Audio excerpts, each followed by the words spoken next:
Hey guys, it is Holy Basil back here with another workout. Got an upper body workout, doing some incline rows. I really don't like the angle of these rows in hindsight, and I need to modify this. I'm just way too high up, but they're still feeling good. I've got a little spacer with a pad, and I think I will drop it down another level when I work out here next. But today I want to talk about behind closed doors, and that's just a phrase that came to mind, dealing with integrity.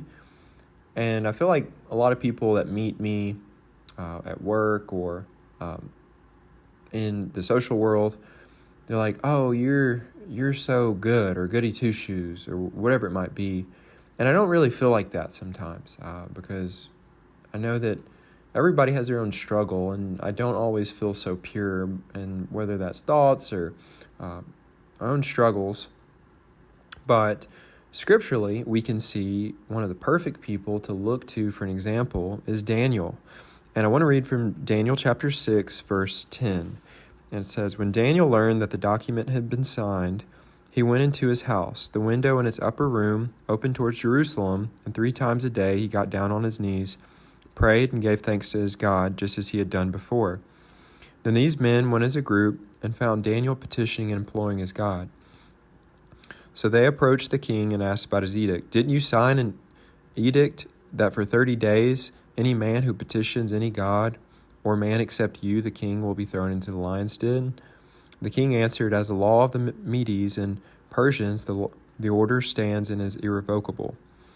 Then they replied to the king, 'Daniel, one of the Judean exiles, has ignored you, the king, and the edict you signed, for he prays 3 times a day.' As soon as the king heard this, he was very displeased. He set his mind on rescuing Daniel and made every effort until sundown to deliver him."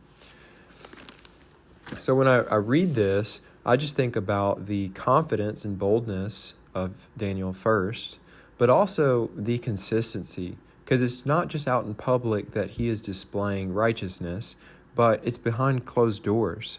And I think that's truly when it matters most for us as Christians, and especially men, to show integrity, is when no one's watching. And of course, these men came and found him and saw what he was doing.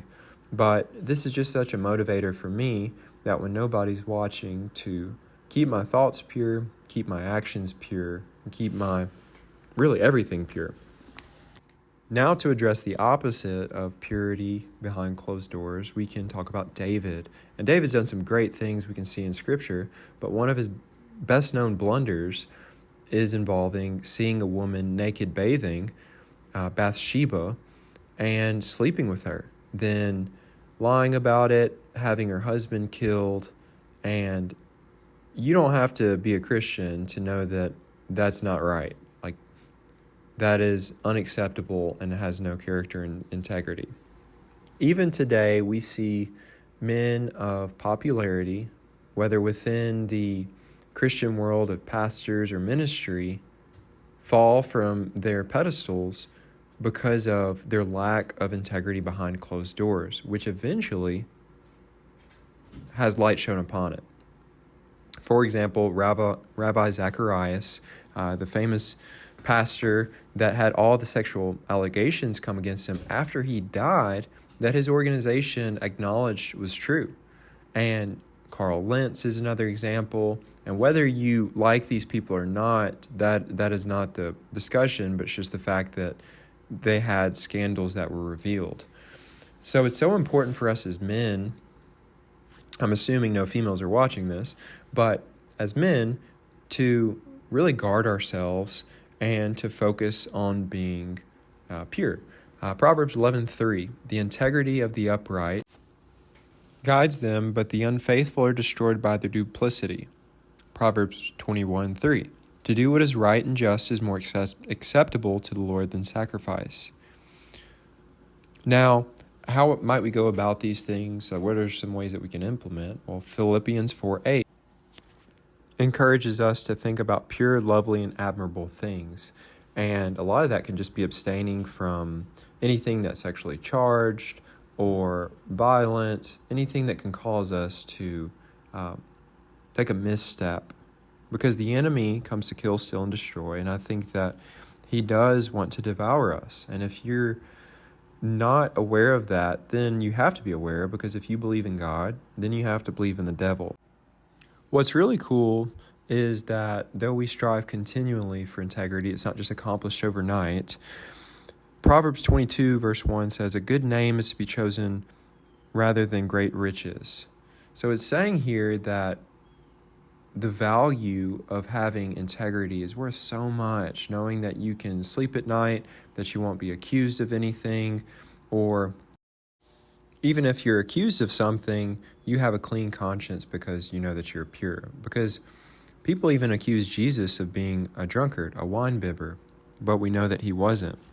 Jesus says in Luke chapter 8, verse 17, "For nothing is concealed that won't be revealed, and nothing hidden that won't be made known and come to light." Proverbs 8:1 says, "The wicked flee when none pursue, but the righteous stand bold as a lion." So take this as an encouragement to be a man of integrity, and if you already are, to maintain that.